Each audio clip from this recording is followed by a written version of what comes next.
Director. I would like to thank Libbie and Alan for sharing their work with us, bringing it to the university. They'll be speaking with our students. They've already had quite a bit of interaction with the faculty and the students, so we look forward to more of that. Thank you. Thank you very much. Thank you. Our pleasure. Let me start. First, can you tell me how you became interested in art? Libbie, maybe we'll start with you. I always made art as a child, and we didn't have much in the way of resources, but my mother's cousin worked for the Wilmington News Journal, and he would bring reams of newsprint. And we just did whatever we did with it. My mother had clothespins, and we would watercolor on the clothespins. So,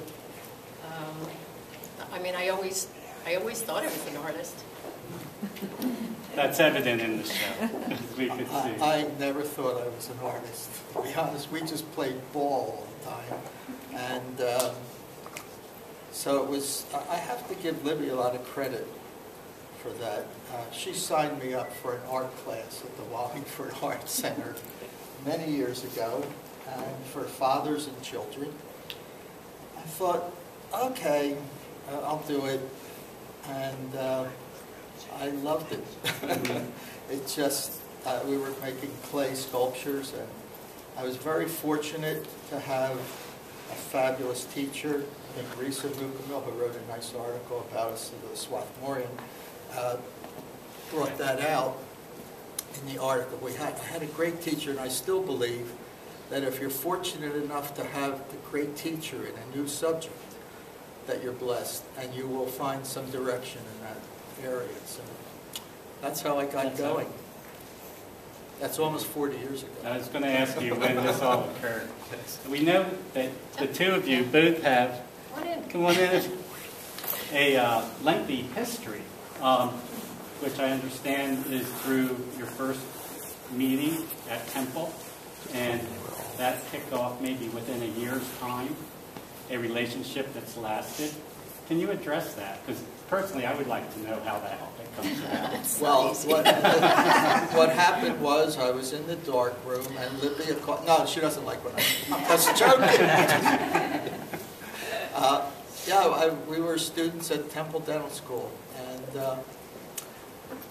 we met serendipitously because Libbie had to, she got sick and had to come back a second year. Yeah, I lost my second year. Got sick. And I saw this woman and said, wow, that's for me.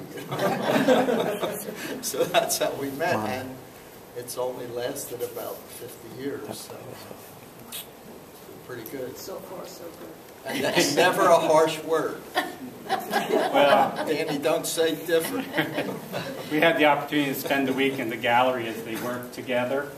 I won't get into that aspect of things, but it really put a light into what a relationship is about. Alan, you were a dentist in your previous life. How does that relate to what you do now, or how does that generate you into the imagery that you use? Well, dentistry was very important, I think, for me in that, first of all, I gained confidence in myself as a person through dentistry. I found something that was perfect for my abilities. But secondly, in dentistry, you're always having to get used to new materials. Like 12 months later, what you were using is still, it's not the thing anymore. So you had to try something new and get the hang of it. And also, there was aesthetics. There were limitations. You couldn't, make red teeth in the front or green teeth wherever you wanted.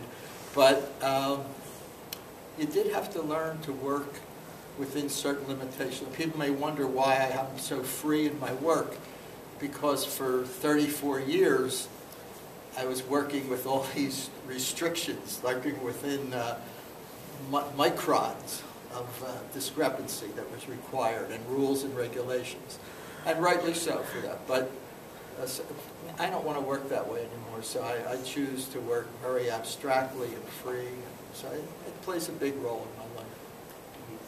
Now, Libbie, you started in textiles. Well, I since Alan and I met at the dental school, I was studying dental hygiene, so I had a 15-year career in dental hygiene before I went to school to do art. And I found a tremendous carryover, but the thing that I mostly brought with me was about the people. They were always in my head. And I would see people every 4 months, every 6 months, and I sometimes at the end of the day I was washed out because I had absorbed so much emotional stuff from other people that I had all this when I began to make art. And so basically, much of my work is about relationships. In fact, I would say that's the bottom line, relationships. And so I had this opportunity to be with people constantly, and then to be able to kind of distill it down to what it meant for me. In all of your work, there's a story, is there not? Yes. There's a narrative. Oh, now he's not a shill. I have to, you know how things are so coincidental. We get this newsletter, and this was yesterday's newsletter. This is, Robert Gant. Stories, individual stories, family stories, national stories, are what stitch together the disparate elements of human existence into a coherent whole. We are story animals. And the person who wrote this wrote The Life of Pi. So yeah, my work always has a story. Many of the students had asked me when we came through, and I was explaining that you had studied it more in textiles, but they were curious to know how you branched out from the textiles to the encaustics and to the range of work that you do. In textile, it's not just about fabric. In fact, at the very beginning, it's about paper making, book binding. Almost anything you can think of is in the textile department. And I was most fortunate. Where's Magda? She had to leave. Oh, she left. Magda and I share a friend, Michael Olszewski, who was the head of the textile department. And he influenced the department so that it was a very, very little industrial orientation. It was mostly fine arts. And because I had come from a very rigid background, I'd say to him, Michael, can I do this? He'd say, Lib, you're the artist, you can do whatever you want. I said, can I use wood? He said, all you need to do is learn how to use it. So Joel, Marcus helped me to use wood, and Dan Anderson, who is here, he taught me how to use tools.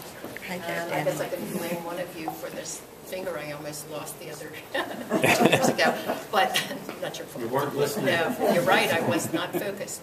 And I just use whatever it is that I need to say what it is that I want to say, and it's inadvertent. I just, everything that I learned in textiles is in all of my work. Well, we see you truly as a mixed media artist. Alan, you seem to work specifically in encaustic, at least for the most part. I had 2 questions. One, what's kept you working in that medium? Because I've seen many encaustic artists come and go. And also, can you talk about your technique and imagery? What keeps me going is the process. And I gave a talk in Florida at a show that I had recently there, and someone said, well, couldn't you do the same thing with acrylics? I said, well, you can come pretty close, I think, if you really were very adept and you were working hand in hand with Golden Company to get stuff done. You could probably do something close to this with acrylics. I said, but I love the process. It's a very physical process. And I started out as a sculptor, and it still is an important part of the way I work. So I love digging in. And I have torches, and I'm burning this stuff, and heat guns, and hot irons, and it's a very physical process. And working this large is sort of like wrestling a bear. I mean, if you see 50 encaustic shows in the next 10 years, you probably won't see anything this big in encaustic, except for the one famous encaustic artist, who knows the most famous encaustic artist? I have a question for the audience. I always ask this question. And all those who are art mavens are not allowed to answer. You're not allowed to answer. Wasn't someone we went to a James Bond exhibit with, was it? Our friend Mel? No. Another encaustic artist. No. Now, anyhow, you'll be shocked to know that Jasper Johns is a very famous encaustic artist, but no one knows that he works with encaustic. So anyhow, it keeps me going, and I do once in a while I branch out and do some acrylics, and once in a while I'll do some oils with acrylics, but I'm always drawn back to this. I just love the feel of it. I love the look of it when it's done. There's something velvety and soft and sensuous about it. And I don't know, it gets me excited. We want to keep that going. But anyway, you have a workshop that you hold down in Florida. Art Incubator, I believe it's called. Yes. Can you tell us a little bit how that came about and what it is? Well, we don't hold it just in Florida. In fact, we were holding it in Jamaica for about 6 straight winters. And we just, this past year, switched over to Fort Myers, Florida. It got started serendipitously, like everything seems to start in this world. A friend of ours bought a cottage in Jamaica, in an offbeat kind of place, and she was a very offbeat kind of an artist, and she wanted to hold art workshops. And she knew that I was teaching some workshops, and Libbie was teaching some work. We had never collaborated on, we don't collaborate on our work, we don't collaborate on teaching at that point. So we began teaching, in Jamaica, and we just kind of loved it, and we can actually work together without a lot of quarreling, which is quite amazing. But they do, the students get a lot of different points of view. They get different points of view. Yeah. We have a different point of view, definitely. I saw Catherine, she'll vouch for that. Where's Catherine? There she is. So I don't know, Libbie can add to it, what I just said, but that's how it got started, and now we teach it wherever we can. I always try and get art exhibits in interesting places to hang out, like Santa Fe or Florida or Vermont or Jamaica, wherever it is, and then we'd like to do an art workshop in conjunction with it, if possible. It sort of was born out of the fact that whenever we would go anywhere, we would take art supplies, and we'd look around at the beaches and say, aren't they bored? They don't have anything to do. And we'd realize that that's called relaxation. And we would just make art all the time, even on vacation. And so it sort of was born in a natural way, a way to go away from your normal surroundings and make art and bring other people with you and have them learn how to do certain things. Well, you had talked about collaboration. I know this isn't the first show that you've had together, but I'm curious how you two do collaborate, especially after working with you through the last week. How do you view your collaborations, and what have they been?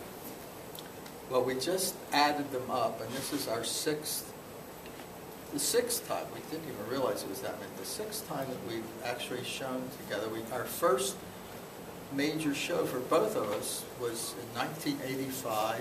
We showed together at the National Museum of American Jewish History in Philadelphia. At the time, I was working in clay, making Judaic ritual objects. And I actually became very famous for making mezuzahs, which go on the doorposts of Jewish homes. At the time, I was very involved in my Judaism. I can't say that that has persisted, but at the time, that was the case. And so that was a natural thing to want to express that. That's how it started. Yeah, we don't even work in the same space, so we don't really collaborate, but we live a collaboration of art. It's kind of the essence of what our lives are about, and our children, our loved ones. And it's like, here's the art world, and then everything else. And we just always wonder how other people deal with their lives without some kind of communication skill like making art. And some people write, maybe some people dance, but it's become kind of necessary. When we travel, art is our central theme. I hear a lot of friends who travel, they always say, well, what restaurant did you go to? Oh, whatever was closest to the art museum. That's, I think, where we ate. But we don't travel on our stomachs. But you'd hardly But know we that. certainly are not starving. Yes, that's correct. So Reassuring to know you're a starving artist. we are not starving artists. It sounds like you've had 50 years of wonderful collaborations. Do you always show together, or have you shown independently of each other? We rarely show together, actually, although we've had those 6 times together, and they've been very special. We have long list of shows on our individually and with other groups. So it's I would say that it's not a must that we show together. We actually travel a different journey. Alan's work is more easily shown in commercial spaces, and mine has a harder time finding space in a commercial area. So mostly my work goes to museum-type places or universities, and it's very at home there. But like that piece down there, it's made out of many, many, many parts, and a gallery would find that horrific. They wouldn't want to deal with it at all. So, you know, sometimes I think to myself, why do I keep doing this? And it's just because that's what I love to do. And if people buy it, great, and if they don't, that's fine too. You love the process. I do. It's all about process for me. Alan, the title of your show is Dreaming. Can you enlighten us to what that means? I can. I describe myself as an abstract expressionist painter, which means that I'm drawing on my subconscious. I don't have a narrative. It's not a story. I'm not trying to moralize on any issue. I can do that verbally and if pushed, but not in my artwork. It just, stuff comes out. I have a very thin plan in this body of work. The plan was that I wanted to feature the wood. I wanted it to be drawing-like. It was inspired by a piece of wood that I saw these gorgeous marks on. I thought, you know, I always cover them over. They should be part of the work. And so that really inspired my interest in exposing the wood and letting the wood interact with the paint. So that is it. The other thing I will say is that I actually, this sounds a little crazy, but I sometimes feel like I'm channeling some other person when I'm working and working at my best. I feel like I'm not in complete control of it. It's just happening. Especially, I work late at night frequently. The radio's blasting some rock and roll music maybe, or some classical music, whatever it's blasting. And I'm just, as you might, if you're an athlete, you might say you're in the zone. When I'm in the zone, I don't feel like I'm working in a very conscious way. I'm working in a very unconscious way. And I do feel like there's some other spirit at work. I don't know how else to say it. So, thank you, spirits. Libbie, in your title you have insecurities. Would you address that for us? It's always there. And so instead of being in denial of the insecurities, I just go with them. Frequently my titles will allude to those insecurities. And this piece over here, the stoneware with the silk on top of it, that piece kind of addresses this. I made that during the time of the Iraqi war, and there was much talk about burqas. and that women had to cover their bodies, and to think that we actually could trivialize it down to thinking that that's all it was about. So those are burqa-covered women, and there's a thin covering of very, very gossamer silk on top, and it's called Anonymous Under Shelter, and the insecurity and the irony for me is that there is no security. And I think I was in school during the time of, I ran smack into the women's liberation. So much of my work is gender-oriented, and I think that women do see the world differently than men. And so underneath that, you know, you're always, if you choose to make art and put it out in the public, these insecurities are always part of the picture. And so I thought, not knowing exactly what I was going to do, when I had to give you a title, I thought that was as good as any. Very good. Well, are there questions from the audience? I'd like to open it up to the floor now that we have them on the hot seats. I remember sometime back attending an opening of yours, both of yours, as a matter of fact, where you were talking about naming artwork. And I wondered whether you changed your views on that, or if they've modified, or do you still feel the same way? And what is your current view on naming art pieces? Well, I know there's a big controversy. Anne Fabry, a number of years ago, wrote a wonderful article on it. She doesn't think that abstract works should have any names, that the works just should be there. But I don't adhere to that point of view. I think somehow or other it has to communicate with some verbal, a little bit. Give the person viewing it some little inkling, at least. So I work on it. Someone actually, occasionally people give me ideas on how to rename pieces. And a few times I've accepted and renamed the piece.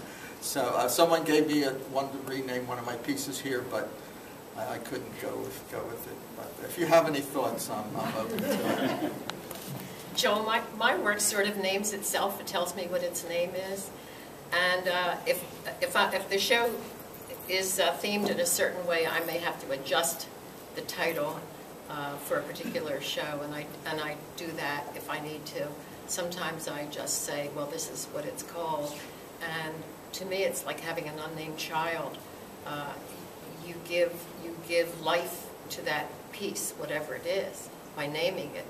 And I always think that when something is untitled, it's because there's not a clarity in the mind of the artist about what it really means for them. So I think of an unnamed piece as a cop-out. How about if they call it Untitled Number 10? Does that count? No, it's like George Foreman names all of his sons George, you know? It's the same thing. Doesn't count. Anyway. Okay. But that's my point of view. Good question. That was a good question. Yes? I'm interested in knowing, for each of you, if over the years there have been other artists, maybe artists in history, or contemporary artists, that have resonated for you and that have found their way of making art has also found voice in your work. You know what I mean? That have been influential and have helped you develop or helped you realize your own vision. Yeah. For me, there have been a couple of people. In fact, they're very much part of my statement. Kiki Smith, for one. Okay, here it is.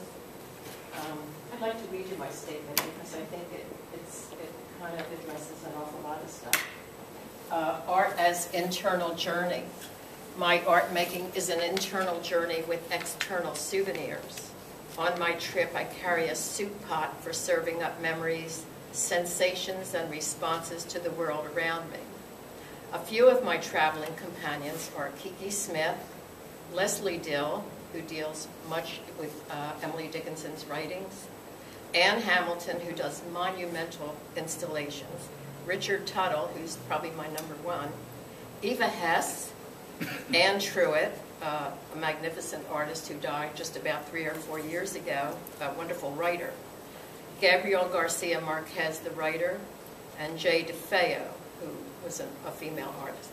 You will always find in my suitcase family photo albums, sewing needles, scissors, brushes, heavy sketch paper, oil sticks, straight pins, bolt of muslin, carpet thread, bag of clay, Caran d'Ache pencils, Elmer's glue, X-Acto knife, and a 6-inch ruler.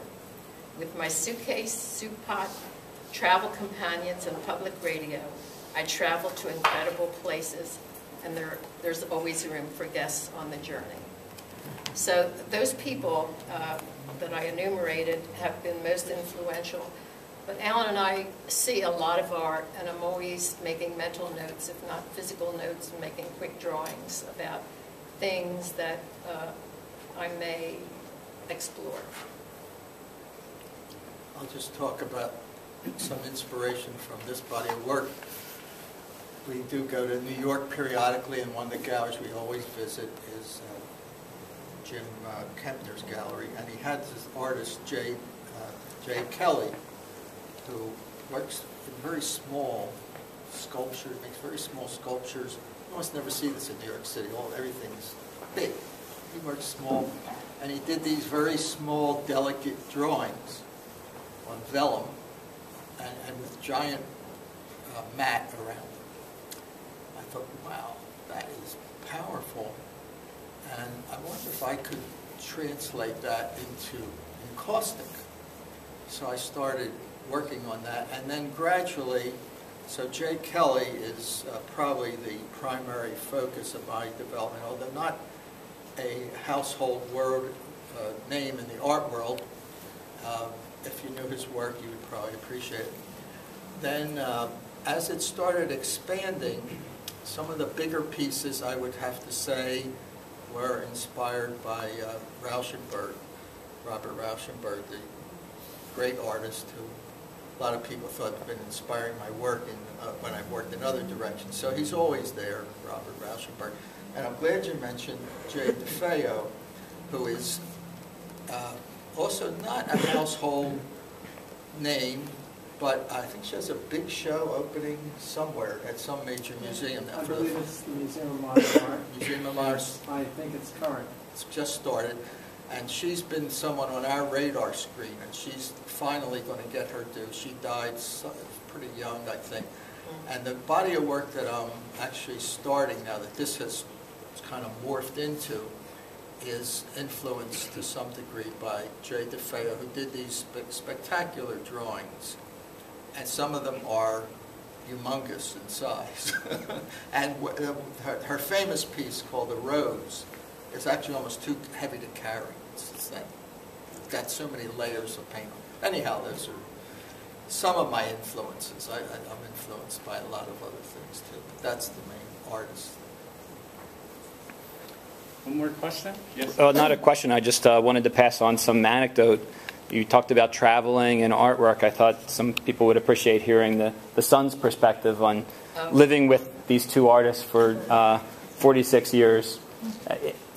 As far as I can remember, whenever we traveled, it was always, if it was a city, you went from gallery to gallery to gallery. Oftentimes we were being sort of physically dragged from place to place, just to flop down on the floor of a gallery, hoping to get a meal somewhere in between. It wasn't so much about the museums, it was more about the galleries. And then as they matured in their art world, it was going from gallery to gallery with their resumes and their body of work to try to get into that gallery. And now we still travel that way. But even just going to the seashore for a week, and Gwen will attest, when we were in college, packing up the cars and then unpacking and realizing my mom had not only packed all the things she mentioned in there, but also her sewing machine to go to the seashore for a week. You'll never know. But one of the other memories is, and Dad's not as much of a tea drinker anymore, but there's artwork everywhere. So of course, if you drink a cup of tea, once that tea bag has fully seeped, you now have a paintbrush and painting at the dinner table with your tea bag on these paper placemats at restaurants is always a fond habit that there's just artwork was constant and never ending, and still to this day. Isn't it annoying? I feel really bad. Well, I just wanted to say one more thing, and that is I wanted to thank John and a lot of the students who helped us install this, because we are, one of them's out there. It was a lot of work, and we've had great support from the Westchester University. We appreciate that very much. It's our pleasure. I'd like to extend a thank you also to you, John, because whatever we suggested, you were on board. And I always like to tell people that what you see with your eyes isn't all that was involved. There are probably 30 people that we dealt with behind the scenes who you would have no idea that they were part of making this happen. But when you have a beautiful gallery and a wonderful art department, it's because people care who are taking care of it and running it. And this doesn't happen unless there's great intention. Thanks. Thank you. Will you join me? I'm sure they'll still be available for conversation. Right. We never run out of conversation. Please enjoy the show. Thank you for coming. Yes. Have some punch. Thank you.